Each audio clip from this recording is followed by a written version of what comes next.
Whether your beer is in a bottle, can, or glass, kick back and relax. It's Better on Draft.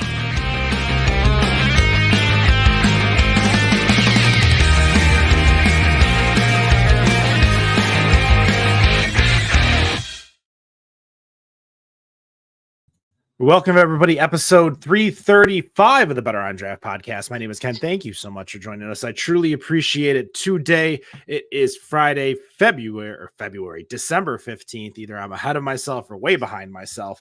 Definitely not the meds talking, that's for sure. I've got two of my co-hosts with me. Wendy, if you haven't seen on our social media, has been having an amazing beer trip, visiting a lot of friends, going to a lot of breweries. I'm sure she'll have a lot to talk about next week. But let's start with Rob. Rob, what are you drinking? Let's see. I've got Seen Colors from Mad Tree in Cincinnati. This is day 8 of my Advent calendar. I have not caught up. Need to start working on that. We'll start calling you Nick here pretty soon. Yes, you're a whole week behind. Dan, what are you drinking? I'm back with Sun Up White Russian because as long as I can get it on draft, I'm pretty happy. So, hey, Rob's been here 3 weeks now. When are we adding him to the intro? Next year. No, next year. Okay. So like far. 2 weeks. Something like that. One, I got to commission it, and then it's got to look good. I got to find some better photos of Rob, instead of the blurry focus in, focus out, focus in. So we'll definitely get it done. That's for sure. For myself, I am drinking a regular ass Dragon's Milk barrel aged stout, no adjuncts, just your regular stout. And I am washing it down with the $1.79 special. That is Labatt Blue Light. Oh yeah. All right. Every single Thursday after I get out of bowling, there's a Speedway gas station right next to my bowling alley, and I go in there and I'm like, I'll probably just buy a soda for myself for the next day. And then I look at the price of soda and look at the price of the tall boy is a Labatt Blue, and I come out cans of Labatt Blue. I used to bring that up all the time. Used to be able to get for like $1.06 or $1.09 with the deposit. You could get a Milwaukee's Best tall boy. Like, how is that less expensive than water? It doesn't even make sense to me.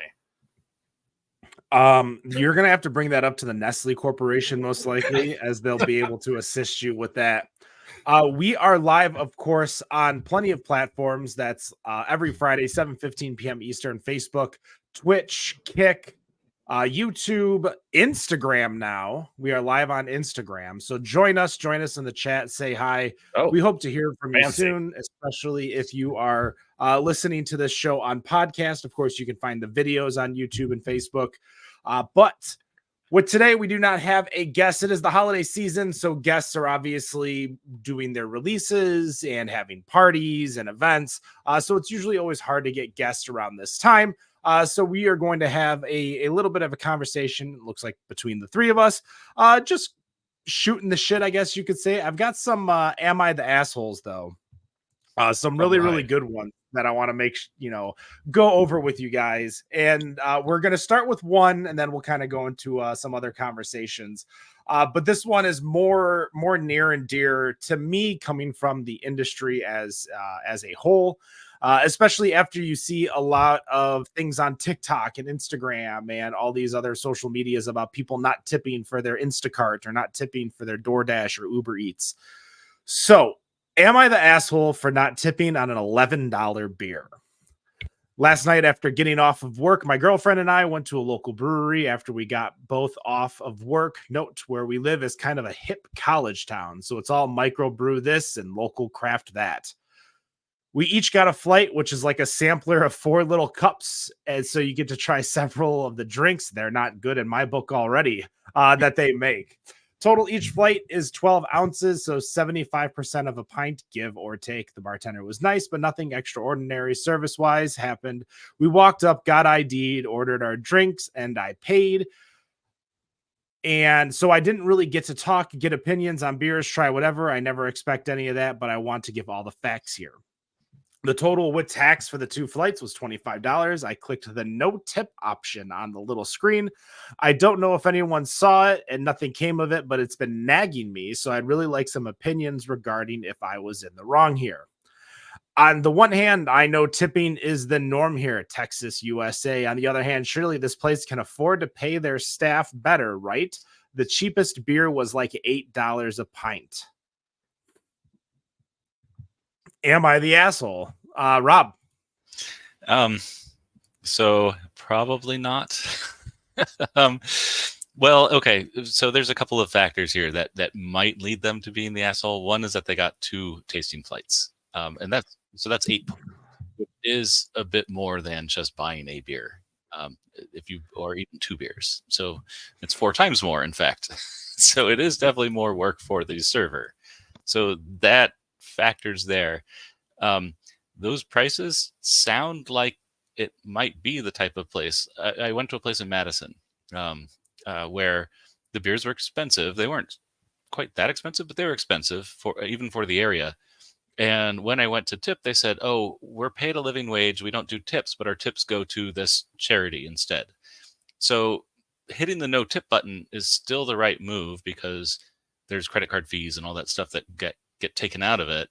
Cash would be a better option in that case, but it's potentially possible that this place in Texas does that. I don't know.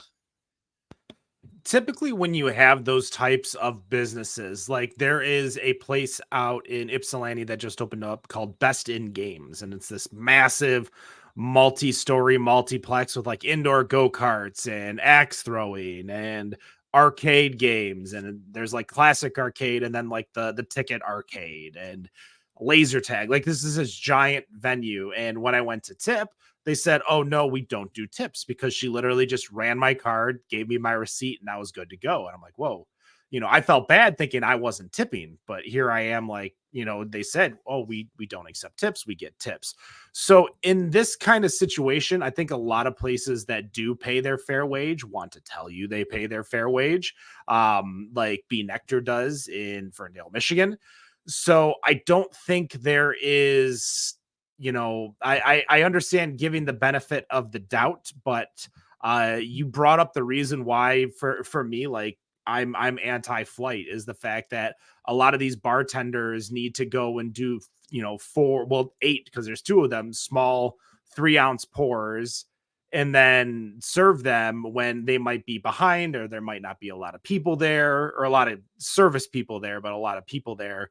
Especially if you go in like a group of like 20 and you're all getting flights, like that poor wait staff that's got to go pour all those small little 3-ounce pours. Dan, are they the asshole? So I wanted to touch on this real quick here to talk about the living wage. I mean, Arizona pays servers minimum wage here. Not any type of bullshit. So that's going to definitely vary state to state. I mean, I would have given them $1 or 2. I usually give $1 a beer. If I buy a beer, they have to pour it.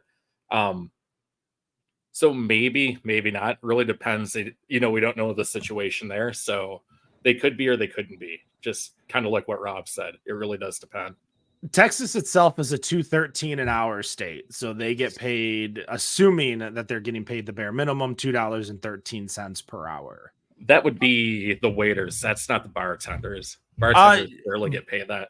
Bartenders usually are a few dollars more, but not there. If from my experience setting up payroll for a lot of different, bars and restaurants and stuff, depending on how the setup is, a lot of times the bartenders are charged at $2.13 an hour because they get tipped out by the wait staff too. So they get an extra tip on tip.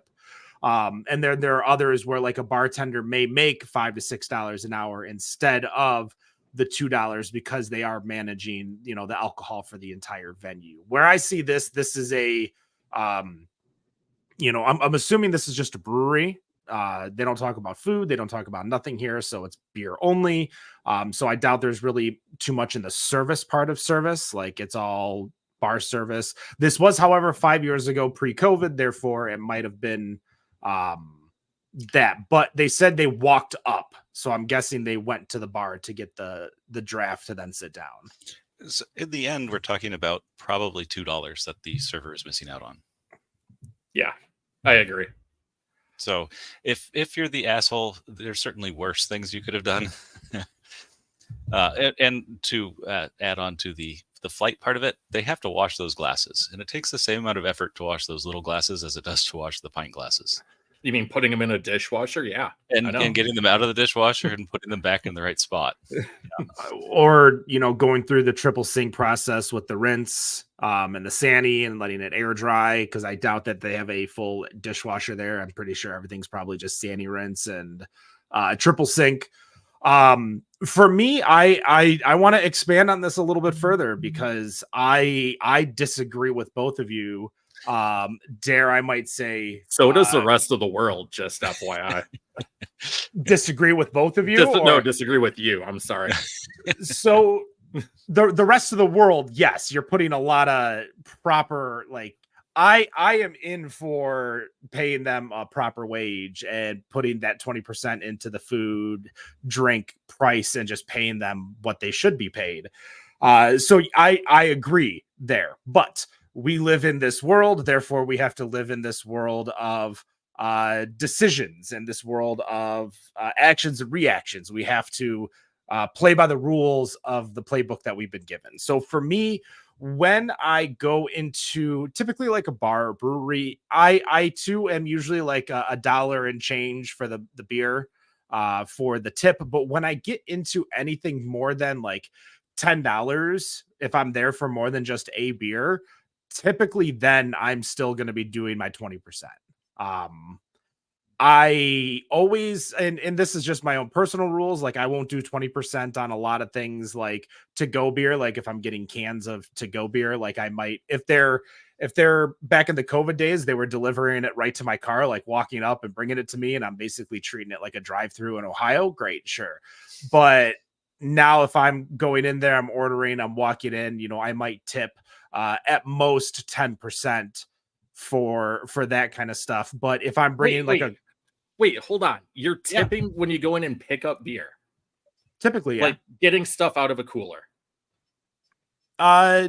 If it's me just going in there, getting the beer and leaving, no. But if it's like, behind the wall, like they're the ones that are grabbing it, then yeah, usually I take put a little tip in there. This is exactly how this gets out of hand.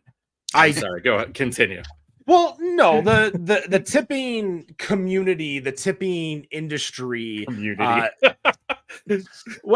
I say that, what I'm referring to is there are times where it's gotten out of hand. Like if you actually do go into any social medias like TikTok or Instagram, and you see fun little videos of like a priest giving you a communion wafer and then turning a little phone that has like a tip thing on there to tip the priest, those kinds of things, like it's an over exaggeration, but it's very fucking close to reality. It's and the tip button suddenly going from 10, 15, 20 to all of a sudden 20, 25, 30. Yep. Yeah. Now one that is every single restaurant, bar, brewery puts those numbers in there. Yes. So that's not Square, Toast, Arrived, etc. doing that. They could have done that before. But I think as the trend moves forward and people are going, but you can always hit other tip. Obviously, like this guy, you could hit no tip. I like the places that give you the percentages and cost at the bottom and tells me what 20% is, and then I don't have to worry about the math at all. The numbers I'm usually dealing with are small enough that doesn't matter, but often those percents are on the tax and all that. And so you get into like, there's a whole philosophy behind what the proper tip should be. I'm happy with not hitting any of the button, hitting the no tip button and throwing a couple bucks over the counter. Like that's perfect. Doing the cash. Yeah. I always suggest tipping cash. I always have cash on me. When I'm out to bars and breweries, if I'm on like a massive trip or something like that, like I might just want to put everything on my credit card just to make my life easier than carrying cash. But every week when I go to bowling, like I tip in cash, so I pay by card, tip in cash. Every time I go to like a restaurant though, like I always usually tip on card because I'm usually just paying with my card for everything. So I guess it's really super dependent on what it is. For those that don't know, and we talked about it, you might talk maybe 2 years ago on our TikTok, we talked about tipping clawbacks, which is when a bar, restaurant, etc. says, all right, you made $200 in tips, credit card tips, but we get charged 3.5% on that. So I'm taking 3.5%, so $7 of your $200 to pay for the credit card fees that got charged for your tip. So things like that can happen. Again, Dan, I agree with you. It's out of hand and it needs to end, but I don't foresee any way for this to end anytime soon unless you have a grand idea of how to just be like, we're done. Why can the rest of the world go without it? I mean, a couple of months ago, I was in New Zealand. Like, they're like, no one gets tipped. We get paid like $30 an hour. Like, how is that just not possible in the US? It's greed by these companies that know they can get away with putting the wages onto their workers, onto the customers, versus them having to pay it. So I'm going to give you half credit on that statement. And the reason I say that is that when we were talking 70 years ago, when most restaurants, diners and stuff were individually owned, they were owned by a small business proprietor that lived in the city, that hired the people in the city, and they relied on those smaller wages to be able to then, keep going, keep their prices competitive versus the other restaurants in the area. But now, as we have multiple conglomerates to the point where we have brewery conglomerates, we have fast casual pizza places like Blaze and fast casual Subway and all these different types of fast casual restaurants, fast food restaurants, regular restaurants like your Applebee's and TGI Fridays are still around doing their dollar margaritas on Wednesdays. Hell yeah. When you're competing against them, it's hard to compete against them. So businesses like Three Nick Scoreboard in Allen Park might have to rely on lower wages and the ability to put that onus on the guest to be able to tip. I don't know what the history is, though, if the rest of the world did it and got rid of it, though. Do you know that, Dan? Like, did New Zealand at one point? No idea. Just, same in Europe, too. Every time I've gone there, they're like, number one, no one uses cash anywhere. They get annoyed usually, especially in New Zealand, if you try to use cash, because that was a COVID thing, I guess, that just kind of drove that away. Have you ever used euros, like the paper ones? They don't fit in a wallet. Well, they don't fit in our wallets. So same with the money in New Zealand. They're all different size based on the dollar amount, which is, I guess it's for blind people is why they do that. Yeah. It makes sense. And that's great, but they're all they don't fit in our wallet. No, not at all. I forgot what my train of thought was. Sorry. But no, it's okay. No, you brought up a good point, but if the rest of the world can do it, we can do it. At the end of the day, you got to figure it out. If you can't pay your employees, you maybe shouldn't be in business at the end of the day. I again agree with you. And I'm probably part of the problem because I'm the one that both agrees with you and is like, hey, you all need to at least play by the rules right now until the rules change. The worst one is, I don't mean to cut you off real quick. Go this for just it. popped in my head. When they have you tip before anything's happened, they haven't served you, they haven't made the food. Like, come on. Like, why am I tipping you for ringing up my order? Okay. For me, when it comes to those types of policies, like I still, no matter what, I just tip my 20% and go on my way. Like I don't math it. I don't, there's that meme of the dad that's teaching his son a lesson where he puts the 5 singles on the table. And every time the server messes up, he removes a single to teach that server a lesson for serving that table in the first place. Like that's bullshit. Like there are so many factors that can happen that is not the server's fault. The bartender could have misplaced your ticket, not made your drinks, and it might have taken extra time, or the kitchen could have been backed up because a party came in that didn't reserve, so they weren't prepared, so they're trying to catch up. So there's a litany of things that can happen that really aren't affected by the bartender server, but they get the blame for it all. They get the blame for withholding wage. They get the blame for withholding tip. Like that, and God forbid you go to one of these restaurants and stuff that if somebody dines and dashes on one of these servers and the owner tries to take it out of your paycheck, like That's still a thing. Oh, it's 100% illegal too.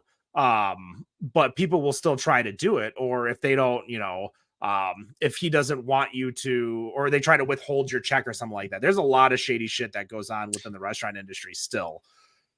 At some point, tipping went from becoming a reward for good service to now it's just expected as part of this person's wages because, well, our food is cheap. Yeah. I never really went into the, like, for me, here's one thing I want to ask you guys, and I always hark on my friends: coffee drinks. Not even just like poured black coffee, like a latte or a mocha or something that involves espresso, foamed milk, adjuncts, additives, etc. Like, do you guys tip on coffee when you go to a Starbucks or something like that? I would throw in $1 for something like that. If I know the person has to do extra work, like serious extra work, not the standard, like if I just got a macchiato at Starbucks or something, there is some extra work there, but that's something they do all day long. But if it's, one of the Frappuccino, that one seems to take a lot of extra effort with blenders and lots of extra time. And then you got to clean it after every time. And so I used to be a barista, Rob, for like 3 years for different coffee companies. And I was talking to a friend of mine who I used to work with. Dan knows him as the Kid. And we were talking about how much money we would have cleared if we had these new technology machines like a Toast point of sale or a Arrive point of sale, where you can have the tip right there and people push the button to add the tip. And how much we would have made, because I used to clear like $3 in a 6-hour period working at some of these coffee shops. And it was just annoying as all hell. But for me, even if it's as simple as pouring me a coffee from their little coffee pot or opening up a bottle of beer, I always seem to tip $1 or $2 on any of that, just because it just seems like it's the thing that you have to do in this day and age. If I'm drinking for a while in a place, especially a place I know, then my standard tip is essentially a beer for the staff. So I tip, $5, $6 for the staff if I've been, and it doesn't matter how much I've spent or if I got a growler or any of that. If I've been there for a while, usually I know the people after I've been there for a while, but then I'll throw them a beer is what I feel like I'm doing. When you get into that type of territory, though, where you're staying there for a long period of time, like say you're going to a bar to watch a Lions game and you're committed there for 4 hours, you're locked in that table and that server for 4 hours. You're not turning that table. That server can't make any more money on that table.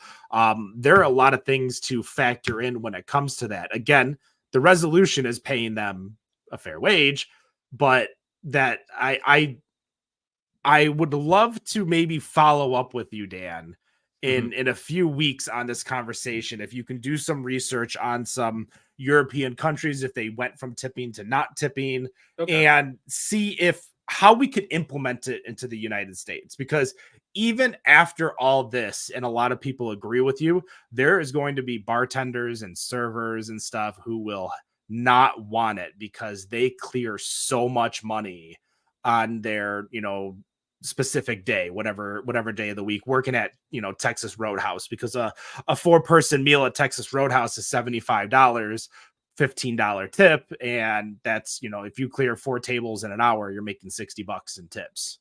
Yeah. The one place I can see people getting mad about it, is like a high-end steakhouse. We have a really good steakhouse out here called Steak 44. And like, if you get up and like go to the bathroom, they like take your food and put it aside to make sure it stays good. All kinds of things. Like, it's ridiculous. So I could see someone like that getting mad because, last time I went there was a $300 tab, that we're paying them, giving them $75 on top of it. So them, I could definitely see that getting up to. But I mean, these places like Texas Roadhouse, they could pay a higher wage. If In-N-Out can pay $22 to $25 an hour, and that argument out there is like, oh, your Big Mac will be $15. No, my triple at In-N-Out is like $7. So if places like that can do it, everyone can do it. It's just kind of ridiculous when people use that argument. they could do it. We don't need quite so many Texas Roadhouses around and Applebee's. That's true. All Yeah, those, that's true too. so that's part of it. There's just Yeah, so many of them. the chain casual restaurants like that. I agree. I can't even believe people still go to Applebee's. Like, what do you go there for? It's cheap. You know, Walker Hayes says Applebee's on a date night. That's fancy like. Forgot about that song. That's one of my go-tos when I tell customers at my job if they want to ban, like if they're a restaurant, like, oh, you want to probably ban a song like this because it talks about Applebee's and you don't want to promote Applebee's at your restaurant. I mean, they got that like 3 for $10 or whatever now. I keep seeing the commercial for. So I think we're not necessarily in agreement here. Some they are the asshole, they're not the asshole commentary, but a lot more commentary on the actual tipping part itself. Yeah, they should have tipped. A lot of that. They should have tipped, and hopefully they will in the future. But it's not a horrible thing. I mean, a no tip is more of a statement than, you know, even $1. Like $1, the server will be like, yeah, whatever. They just paid me $1 because they thought it was a drink or something like that. A quarter shows that you thought about it. That's more of a statement. A no tip means that you could have forgotten, or you just hate those stupid tip buttons on the machine. That's almost like the movie Waiting with is that Ryan Reynolds, Justin Long, Dane Cook, if you remember Dane Cook. Yeah, he fell off real fast. He did. He's trying to make a comeback though. Every once in a while, I'll see him on TikTok Live just talking to fans, and I'm like, oh yeah, you're a thing. This is definitely a good one. I've been lucky enough in my life to never have lived with a roommate.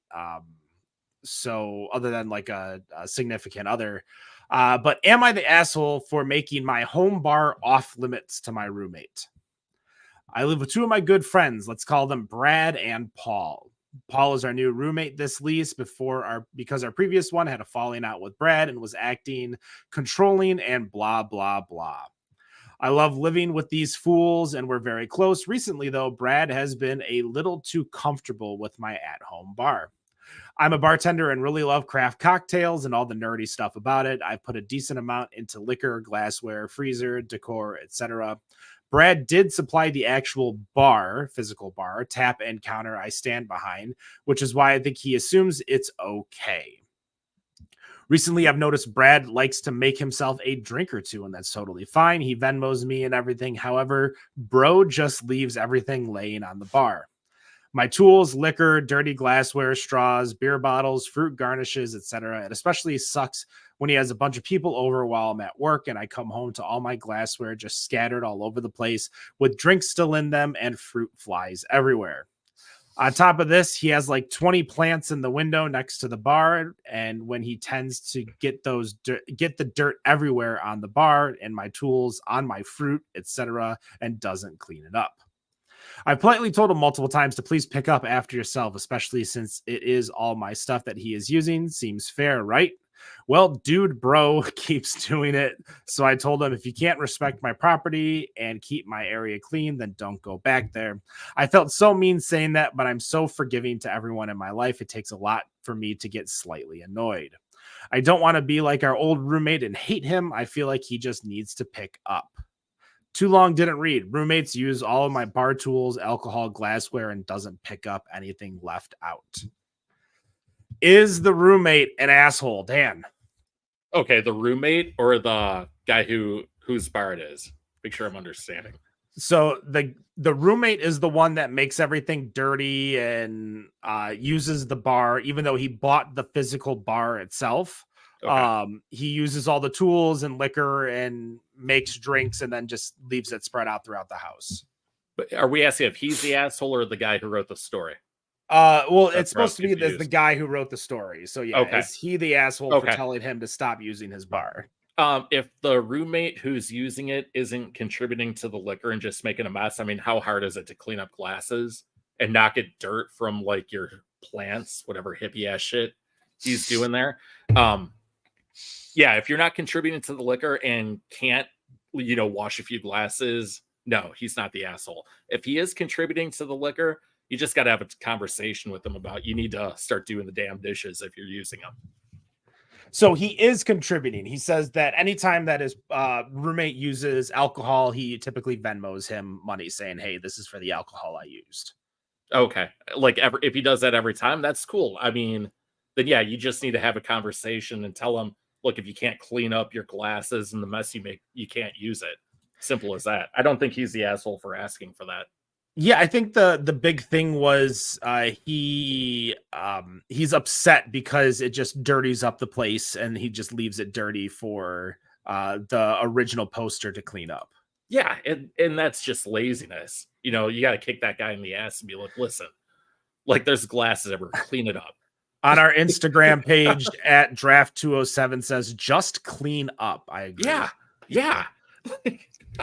I don't know about you. Dan's known me for a long time, Rob. And for me, like, even as the party is going, like, I am typically the one running around making sure shit's picked up and cleaned up. And one, I like a clean party, but two, I don't want it to be 3-4 in the morning and I'm picking up beer bottles from all over the random place, like leaving it there. Like I'm definitely on top of it. It's also the excuse to go say hi to everybody because I'm walking around doing stuff and I'll stop and chit chat and shit.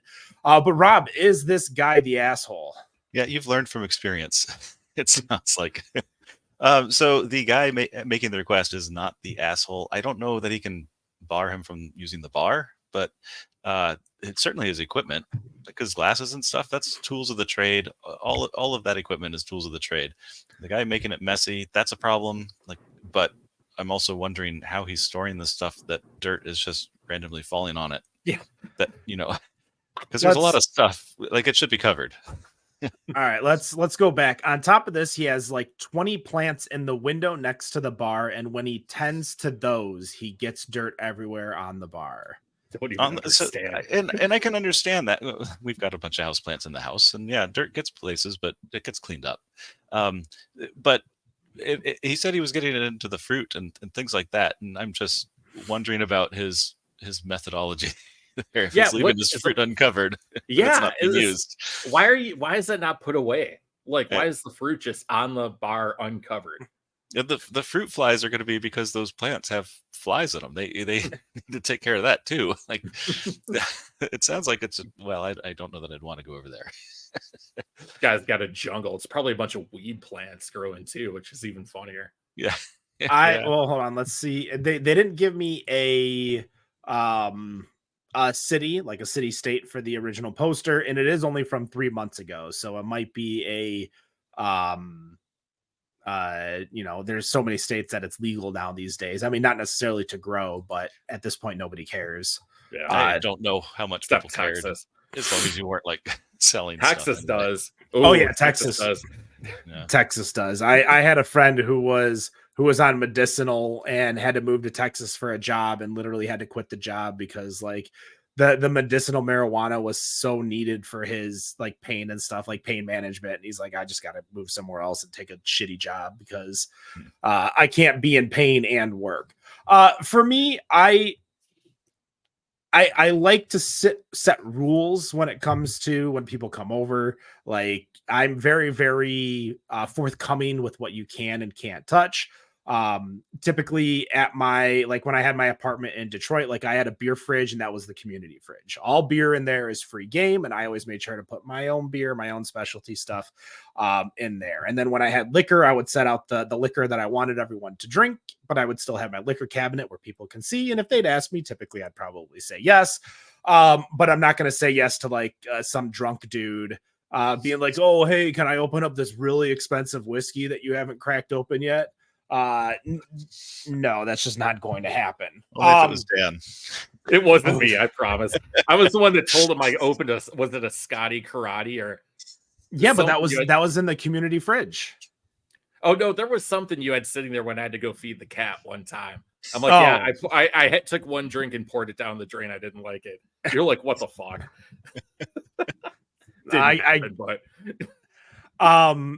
Yeah, I still though, like if you're messing up your own place and not cleaning up after yourself, that's just poor manners in the first place, whether it's alcohol related or not.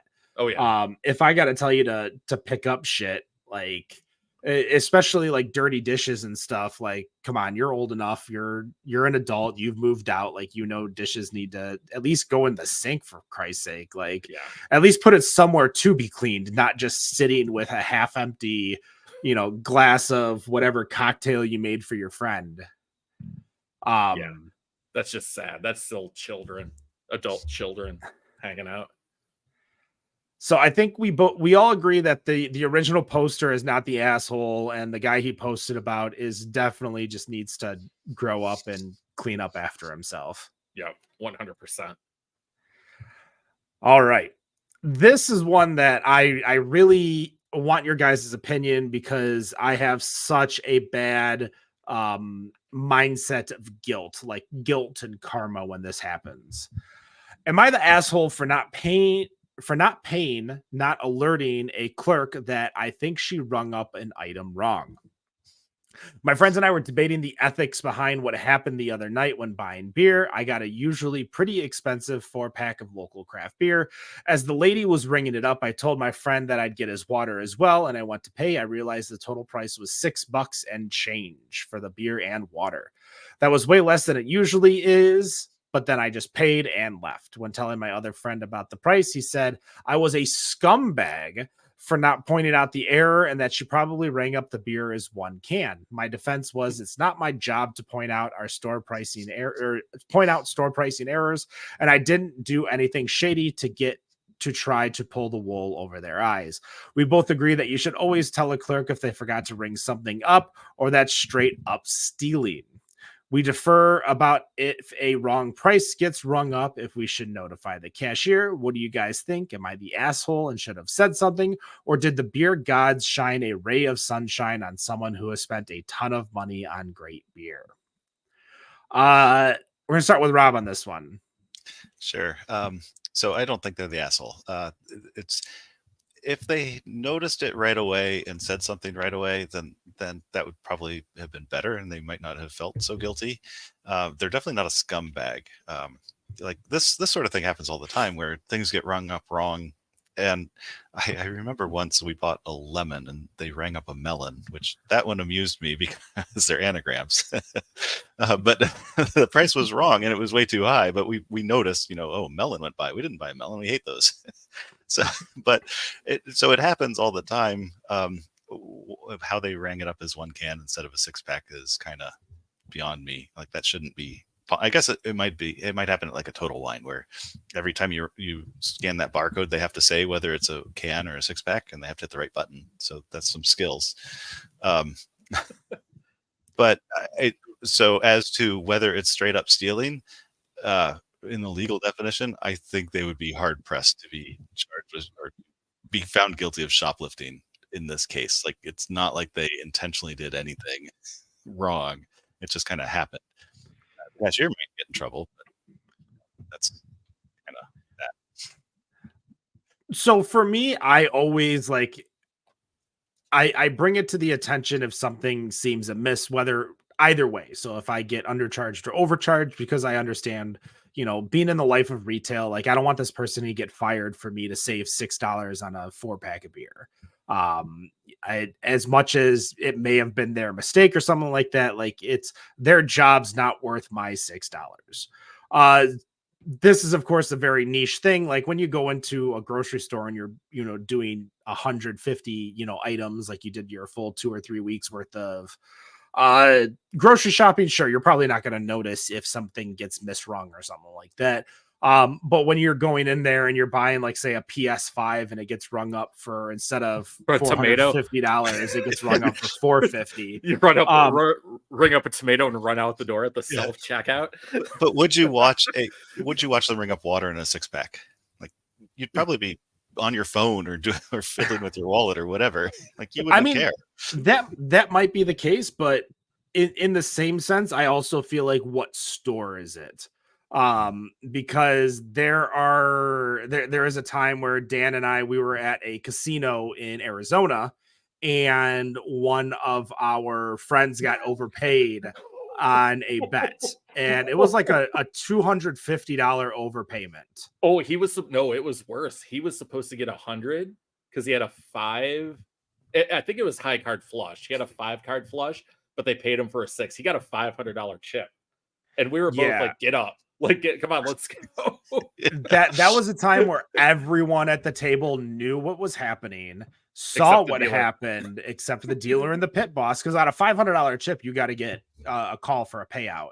Yeah, And the pit boss approved it. And I remember I told like Matt, I think Dan was just standing behind me because I think it was just Matt and I playing. And I told Dan to get Matt up off the table and cash out and start heading to the immediately. exit. We walked right to the bar. We're like, just come on. Yeah. So I think I definitely will probably feel less guilty if it's like a Walmart. Even though I'm more worried about the employee than anything. For that, I mean, I guess I'm a hypocrite, which is fine. Dan, what's your thoughts? So, we don't know how it was in the POS system. They may have rang it up and the POS system has it priced differently. What are you going to do? Especially I have to pay attention when they're ringing things up anyways. I have an idea of what it's going to cost, what the total is, and maybe there was a sale. I didn't realize if something was off like that. So no, like Rob said, they're not getting arrested. Cops aren't even showing up for that. If they're going to try something like that, definitely not a scumbag. Like, what the fuck is that? Like, get over it. So I have a funny story about this, though. I'm only a couple people know, but I think the statute of limitations is passed. So what Xbox, are we recording this? Yeah, it's recorded. I don't care if people care about this. Xbox Series X and PS5 came out a couple years ago. Pre-ordered them both. The PS5 was coming out first. Ordered it through Amazon. It was out for delivery. All of a sudden they said, sorry, there was an issue with your order and refunded the card. But the PS5 got delivered. Oh. Yeah. Nothing I did. They were just like, oh, sorry, there was an issue with the order and refunded it. But I have a PS5 sitting over there. In fact, I kept it in the closet. I didn't even pull it out for 6 months in case they're going to be like, oh, yeah, you got to pay for that or send it back. And nothing ever came of it. So I got a PS5 for free. What am I supposed to do? Be like, hey, Amazon, hey, Jeff Bezos, you missing $500? It wasn't a PS5, but Amazon misdelivered something or other to my house once. It was maybe $200 worth of stuff in a box. Some of it I was actually interested in. Most of it I wasn't. But I contacted them. I said, hey, I got this. I didn't order this. I don't know who ordered this or anything. And they were like, yeah, okay. And on we went. So I had this box of stuff I didn't really want or need. They didn't ask you to send it back or anything? No. There are times where Amazon just doesn't bother if they accidentally ship you the wrong thing or something gets delivered to your place. Get a free PS5. That shouldn't have happened. You are right though. The statute of limitations is up. It's only 1 year in Arizona. So no worrying about that.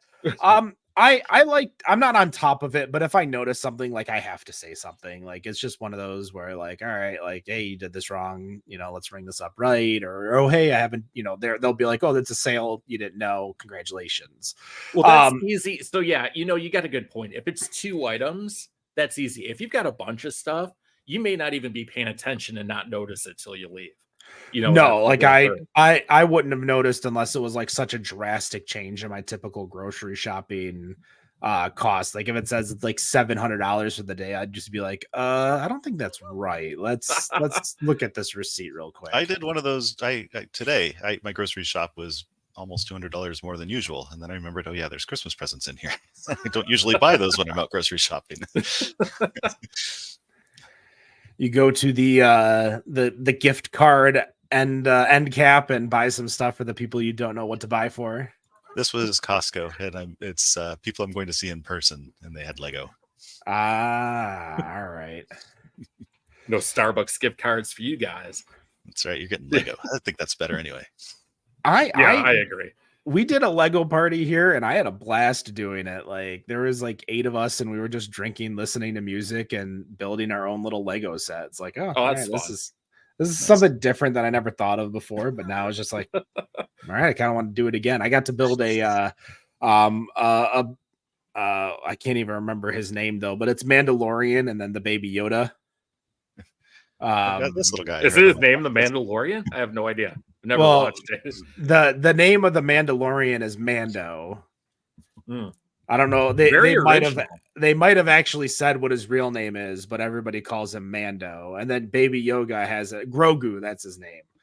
So Baby Yoda does have a name, Grogu. Mandalorian might actually have an actual name, but everybody just calls him Mando for that.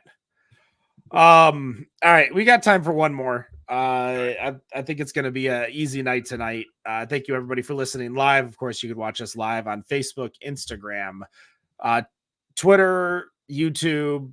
Are we live on X? We are live on X. Yep. Sweet. Shout out to Elon. He's probably watching Twitch. right now. That's right. Bats McGee. That's the name right there. Din Djarin. So that's Mando's actual name, but everybody just calls him Mando. Mandalorian's actual name. Thank you, Bats McGee, over on Twitch.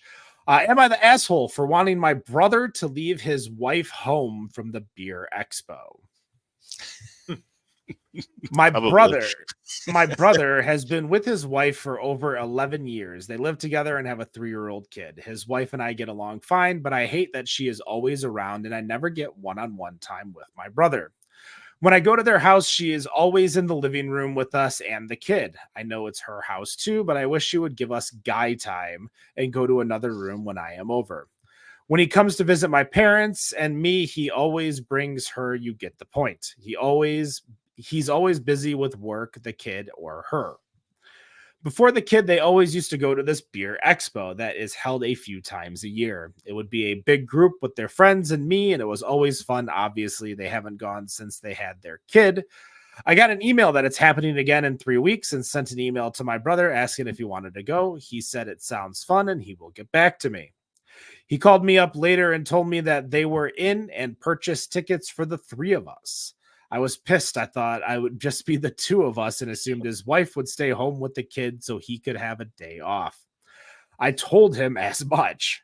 He told me sorry, but him and his wife haven't had a fun day out in forever, and our mother agreed to take their kid for the day and overnight, and they were looking forward to it. He also said this beer expo was always something they would do together, and they have been going together for years, just the 2 of them before they started inviting the big group. So it's kind of their thing. I told him to forget it, find someone else to take the 3rd ticket. I told him I'm sick of his wife having to be included in everything. He told my mom, and she is telling me to grow up. My brother texted me and told me he found a friend to take the ticket, but he wanted to give me one more chance if I wanted to come or not before he promised it to them. I told him to give it away, and he said fine, and we haven't spoken much since. I just wanted a day one-on-one with my brother without his wife and kid. Is he the asshole? Dan. Yeah, 100%. Yeah. For what? Hold on. So he didn't want a day with the wife and kid. Was a kid coming to the beer expo? I don't think so. If he wanted it just to be him and his brother, he should have been flat out and told him that. Be like, hey, can it just be the 2 of us? Because what the hell are you doing? You know, I guess, you know, and coming from someone, I'm not even going to get into that part. Never mind. But yeah, this guy's the asshole. If he wanted it to be just him and his brother, he should have presented it like that. It doesn't sound like he did. This guy knows that his wife also enjoys that. So, you know, it's probably expected that she would want to go too, especially hearing about it, especially if they haven't been out for a while. I don't think it would be that big of a deal. Like, I think this guy's overreacting. He sounds like a child throwing a temper tantrum. Or never mind, I can't say that either. Ken will be slapping my hand later. But yeah, he's the asshole at the end of the day. Rob. Yeah, he's the asshole. He's trying to exclude someone rather than he should have set the boundaries to just the people he wants there. And to pick a thing that they already did together and say, yeah, but she can't come, that's just ridiculous. That is like a whole next level. Yeah. Like, find something else to do with your brother. Take him, go to a bar, watch a game, go to, get a beer bus, do something like that. Just he literally crossed his arm, was like, no, I'm not going, like a little kid. Yeah. I don't understand this mentality. Like, you just need to be the simplest thing ever, as both of you said, is just to say, hey, I would like to spend time with you. Can we do something together? Because if you go to your significant other, partner, etc., and say, hey, I want to spend some time with my brother, not even like best, like brother, blood. I want to go to a bar. Let's watch the game. Like, these are the kinds of things that the wife should be understanding, because in the same sense, when she comes to you and says, hey, I want to go hang out with my girlfriends. I haven't seen them in a while since we had the kid. Can you watch the kid tonight? Perfect. Like, those are the things that should happen within those relationships. But we are talking about an event that the husband and wife went to all the time. So it would be kind of hard to invite the guy and not the wife. So I assume the brother probably assumed that he was invited both of them. So yeah, that you actually just brought up a point I was going to say. If I invited the two of you out somewhere and just invited you, I would totally expect your significant others to be coming if they wanted to. If I said, hey, we're doing this guys thing, that's different. But, inviting you, I feel like most people assume that. Maybe not. Maybe I'm in the minority. By the way, I'm in on whatever that is. Whatever we're doing with just the guys or with whatever. Yeah, either way. But that's something where I don't expect, like with Nick, former host Nick, like if I go and I invite him to something, I half expect either Tara to be there or even him to have to bring one of his two kids or both his kids. Like, he might have stuff to do, but if he wants to hang out with me, I might have to deal with his two kids as well as him, just to be able to get some time with him. And if you value your time with that person, then you value your time with their significant other, their spawn, their children. Like, that's just kind of the thing you have to do. I remember, Dan and I, we used to go to local independent wrestling shows all the time here in Detroit. And there was a time where his significant other at the time and his kids came with it. And it was just a great party. Like, yeah, I invite Dan and I do this all the time, but there was a time where, there was +1 or +3, I guess it would be. And that's perfectly fine. Like, you can't not expect it unless you put in that initial caveat. Like, hey, we are going to the casino. I would just like to go with me and you. It's the same thing with not just brother, like family member. Like, hey, I want to spend time with you, Dad, on Father's Day. You spend your whole life with your wife, just me and you, for a couple hours. Like, my high school friends and I regularly get together, and when we first started doing it, we made the decision. It's just us going, and then kind of floated the idea: should we do another one of these outings and invite the spouses?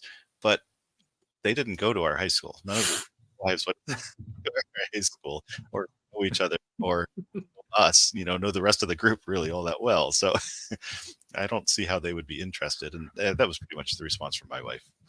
I have a fantasy football group that we've been doing it for over 20 years.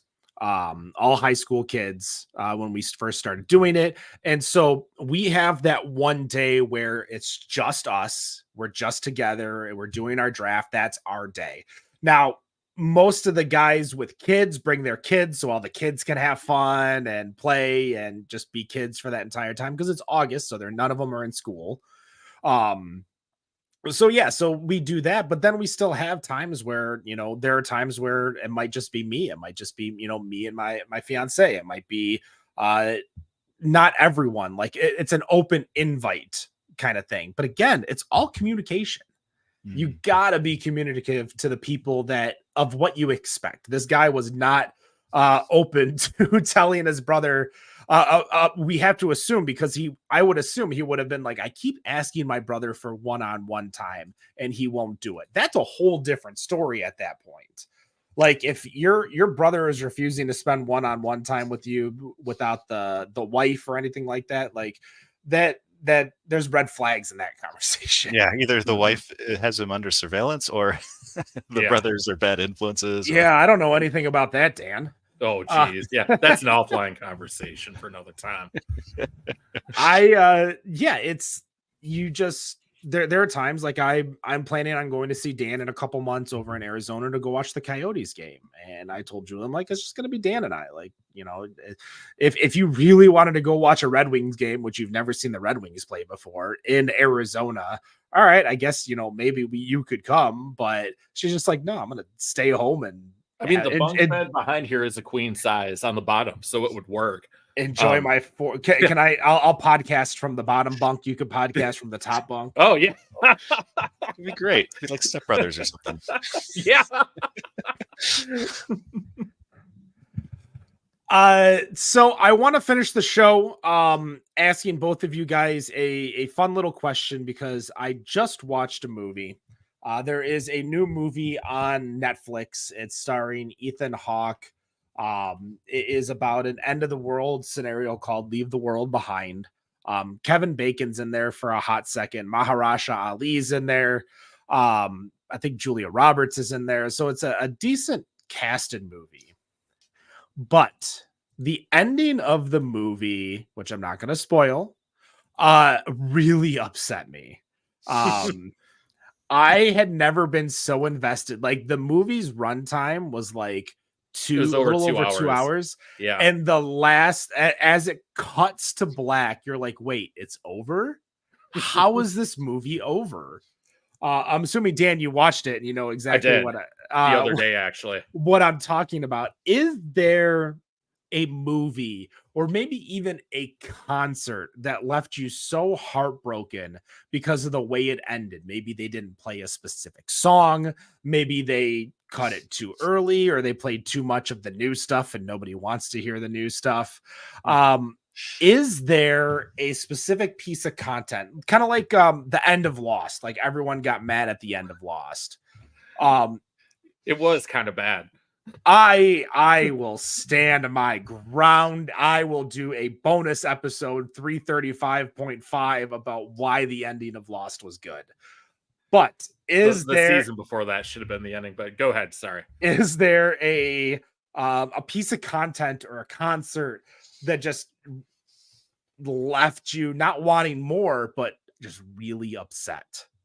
I'm going to go to Dan first, because Dan, you go to a lot of shows. You go to, you know, you intake a good amount of content. Is there something that just really, like, just blew your mind at how dumb it was to end like that?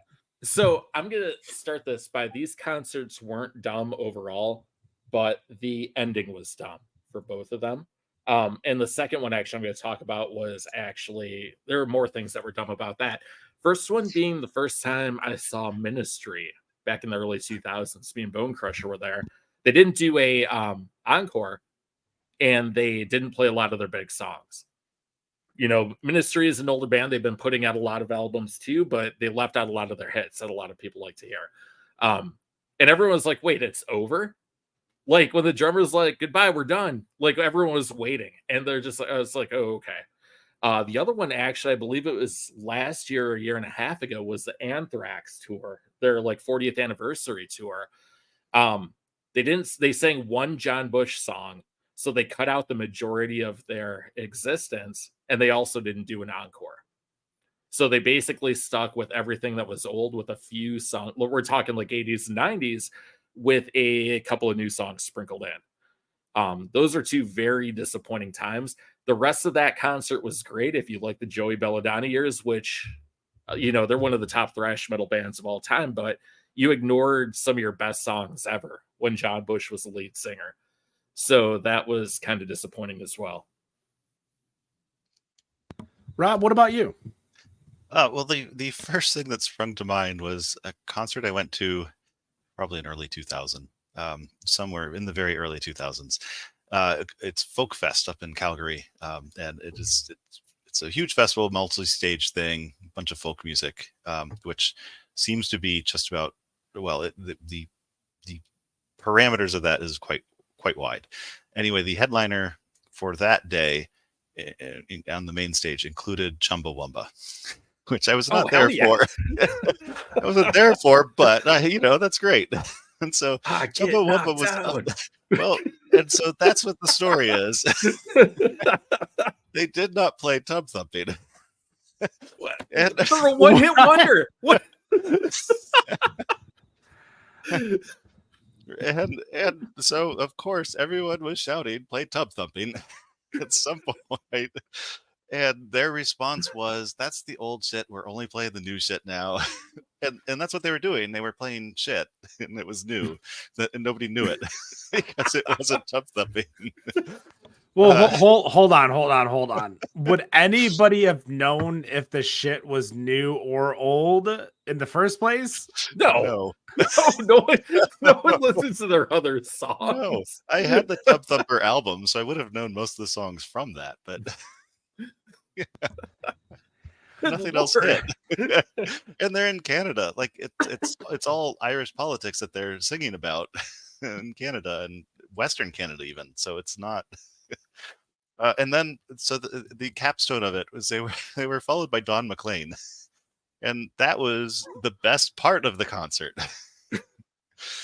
Like, yeah, I mean, he played Starry Starry Night and American Pie and like all of his classics. It was great. It was wonderful. Dan, while you were talking, I looked up because I enjoyed watching Ministry, and I'm like, I wonder if they're coming to town soon. And they're actually coming to Michigan here in March. Yeah, they're touring again right now. They're still great for as old as Jorgensen's getting. They're a lot of fun still. Definitely check them out. Yeah, I've already messaged friends being like, hey, do we want to go see this? So I am excited for sure. With that, for me, there's one that really upset me, and I can't deny, like, everybody talks about How I Met Your Mother and how that show ended. You always talk about that show. It was such a great show that I do not want the last 5 minutes of that show, because they were leading up to it in the first place. It wasn't really a shock. It was just a bad ending. But for the ending of Dexter, if anybody watched Dexter, an amazing show that came out, I think it was on Showtime, and the end of Dexter was so annoying that I remember watching it, and like I spent so much time watching this just for it to end like this. And we talked about the end, Life at the End of the World or whatever, the new Ethan Hawke show, for 2 hours, countless hours, because this is long form, hour-long TV back then, when Dexter would be, probably 20 episodes a season, an hour long an episode, 6 seasons. Like, you invest a lot of time in that. It was the same with Lost. Lost had the bad issue of culminating with the writer's strike and the change of contracts, where they're like, hey, we know we wanted you to go 8 24-episode seasons. Now we're going to drop it to 6. Yeah, I'll tell you what, that's a lot of times, like, with really good shows, I get disappointed that they do 10, 11, 12 episode seasons now. Lost would have been the perfect show to have like a 10 to 12 episode season, because show got dragged on. Well, and it's the shows where they have 3 seasons worth of content, and it hits really well, and so they say, yeah, quick, we need 2 more seasons on the end of it. Those tend to have very disappointing last seasons. And God forbid you have like a show you fall in love with on Netflix or streaming, and you realize they get canceled, and you're like, what do you mean they got canceled? Like, that's the worst.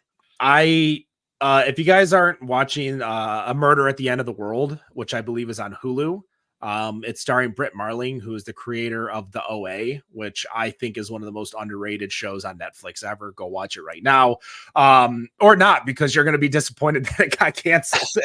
Yeah. It got canceled in the middle of the run. So you're 2 shows. I can tell you, Hannibal ending at season 3 on a cliffhanger, and the show Colony ending on season 3 on a cliffhanger, both getting canceled. They've been trying to get a season 4 of Hannibal forever, and they don't want it. No one wants to do it. I remember when I started watching Colony to catch up, because it's got the same guy from Lost in it. Mm-hmm. And I remember it getting canceled, and I said, well, I'm not watching this shit anymore. Like, it ends on a cliffhanger. It's really disappointing that it didn't continue. There's so much like good content out there. So I think we're not going to do the news this week. As kind of like, there's not that much news to talk about. Holidays. it's the holidays. We'll be back next week with Wendy, who will be able to catch us up on a lot of things, and we'll catch up on 2 weeks worth of news. But I want to leave everyone with the opportunity to promote a show that they're watching or a show that they watched that you think a craft beer fan will enjoy. And the first thing I'm going to say is don't go watch Brewery Brothers on Netflix. It is not good. It's got that one German DJ comedian like Flula DJ something. Zima. Is that his name? No, you know who that is. Never mind. That's I realized what you said after the fact. No. Yeah. Yeah, so it's got the guy from he's in Pitch Perfect too, but he's like a famous like DJ and comedian from Germany.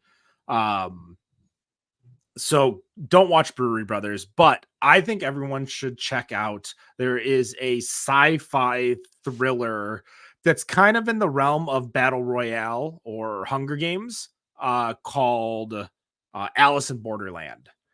Japanese show. You can watch it in sub or dub. Thank you. Bats McGee is on top of everything today. Fulaborg. So go watch Alice in Borderland if you never watch it. It's 2 seasons. They're coming out with a 3rd season. I feel like the 3rd season is going to be like the culmination. So unless they ended on because they ended season 2 on a cliffhanger, and if they didn't go into season 3, I would have been really pissed off. But is there a piece of content you think the craft beer fan, our content that it is directed towards, might enjoy? who we starting with? Either of you, I don't care. Okay. All right. So, it's tough to say craft beer fan. I think anyone sitting back and drinking a couple of beers will enjoy this, craft beer or not. If you haven't watched it, Squid Game: The Challenge, the reality Squid Game reality show. Very good, very entertaining. The way they do a lot of the games on there, and even unique games not from the show, is really well done. It's 10 episodes, about 45 minutes each, if I remember. Way better than I expected it to be. I was pretty impressed. I did enjoy Squid Game, the actual show. And the I don't know much about the reality show, except if you do get onto TikTok, no matter what your algorithm is, it'll start feeding a lot of the players that were on the game show talking about the show. Like the red light, green light episode took like 10 and a half hours to record. Oh, wow. Like they had people standing still for like 45 minutes at some points. I have not seen any of that. There is an episode I haven't watched, which is the making of it. That's on after the finale. I might have to check that out now. Yeah, I don't know if it's going to be on the making of it, just because there was a lot of like behind the scenes stuff that some of the content people, I'm surprised they were able to do it without any like NDAs and stuff, what they were telling everyone what had happened. Oh, wow. Bats McGee on the chat says, if you do watch Brews Brothers on Netflix, Brews Brothers, I shouldn't say the brothers, because those are our boys. Those are nice guys. It helps a lot if you're drinking. Rob, what about you? What's something somebody should watch maybe during this break that you might think they'll enjoy? I started watching Deadwood because it's pretty decent plane show. Like finding shows to watch on an airplane is tricky because you don't know who's going to be sitting behind you. Wait, so what are you normally watching on an airplane? Hold on a second. Well, okay, so I watched Black Mirror. Watching Porkies. Like I remember before one flight, the new season of Black Mirror dropped, and so I downloaded that. And the first one was the video game fighter one where they inhabit, it's all VR. Yeah. Oh God. At least it wasn't the one with the mayor or the governor. Yeah, the first episode of the first exactly. season. Yes, with the pig, right? Right. No, so yeah, you never really know. And but I watched Deadwood, and it is okay for watching on a plane. It's tiny little racy bits, but it's fine. Like no one's really going to notice. It's not too bad. But I do quite enjoy that show, and they say cocksucker a lot, which I find hilarious. So that one I quite enjoy. Parks and Rec, that's an older show, and it's a good show set in Indiana, sort of. But the craft beer part of that is there's a whole lot of props from Upland. And it started with like there was an Upland bottle of this or that, or an Upland picture of this or that in one of the bar scenes, and Upland saw it and sent them a bunch of props. So that's That's kind of awesome. cool. So then if now that you know that, if you haven't seen the show, you can watch for the Upland props. I feel like that sounds like me when I watched Guns Akimbo starring Daniel Radcliffe, and it had Motor City Brewing Works bottles in there, and I'm Oh, I like, I know remember that that. brewery. Yeah. Like I know that. I don't know, Dan. I know you fly a handful of different airliners, but on Delta at one point, I could watch Django Unchained on the flight. Blood and And I'm like, violence is fine. It's boobs that are, seem to there's not be allowed. boobs in that though. No, It's not edited. Just no. I'm gonna be honest. I never tried to watch it. you got a 6-year-old sitting next to you. we did watch the movie, and this is a fun little like 3-actor movie called Fall, which is about like free range climbers who do climbing, and they wind up climbing this cell tower or radio tower or something like that, and it breaks down and they get stuck at the top.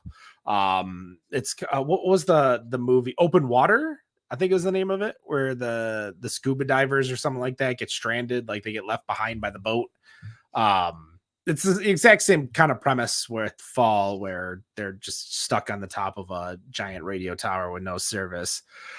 We watched that, and there's a few scenes in there where like you see a very dead person in there, and like hurt dead, like they fell dead. And I'm like, oh, I don't feel like that's something that I don't want a kid watching around me to Right. see. I forgot about the strip club scene in Deadpool, but I love that movie. And so that came on when I was watching it on the plane once. Yeah, I don't know if they do too many. So in my job, I actually deal with a lot of airports, and we have to clear a lot of content with them because they don't want things like movies about airport hijacks or airport crashes or anything like that. To Terminal show, with Tom Hanks. Yeah. I mean, that's I feel like Terminal is probably the best movie they It could would probably work. Yeah. probably West, show. Scotland. But these other movies, like they're not going to be able, like Flight 98 or something like that, like they're not going to show that kind of stuff. So they're very specific with what they show at the physical airport. So some of the ones I work with, like Oakland, Cleveland, MSY, which is Louis Armstrong, not St. Louis, Louisiana, New Orleans. Yeah. New Orleans. So like they have a lot of rules and regulations of things that they can show. And having some of the things on the show, I'm like, well, you can't show an airplane crash, but I could show the end scene of Django Unchained with like Jamie Foxx's bare ass as he's getting whipped. Like, Right. We can watch Showgirls, but we can't watch Airplane, the movie. On the airplane, yeah. Cover your eyes, kid. It's not my job to protect you. yeah, there's definitely been a time or two where I'm like, oh, that looks like a good movie, and I started watching it. I'm like, oh, that's not a good movie for me to watch with other people around me not watching it. Like turn over and be like, oh, what are you watching, sir? Yeah. You should be put on a list, shouldn't you? At least on, like, if you fly American, you have to watch it on your phone. They don't have a screen, but on Delta, it's just like right there. Yeah, And you can see it several seats back, especially if you're on the opposite side. I haven't flown non-Delta in 5 years. So those are all the options. And there are days where I message my buddy's actually a Delta pilot, and I'll be like, how is this movie available to you? And he's like, I don't know, I'm just a goddamn pilot. Folks, Better on Draft 335, thank you so much for joining us. No news tonight, so don't stay on. Don't expect a news segment up on Monday. We will be back, however, next week with Wendy to talk about her shenanigans as she went around and went to a bunch of breweries. For myself, Rob, and Dan, 3-letter names, thank you so much for joining us. I truly appreciate it. And no matter what you think of your beer, we think it's Better on Draft. Have a good night.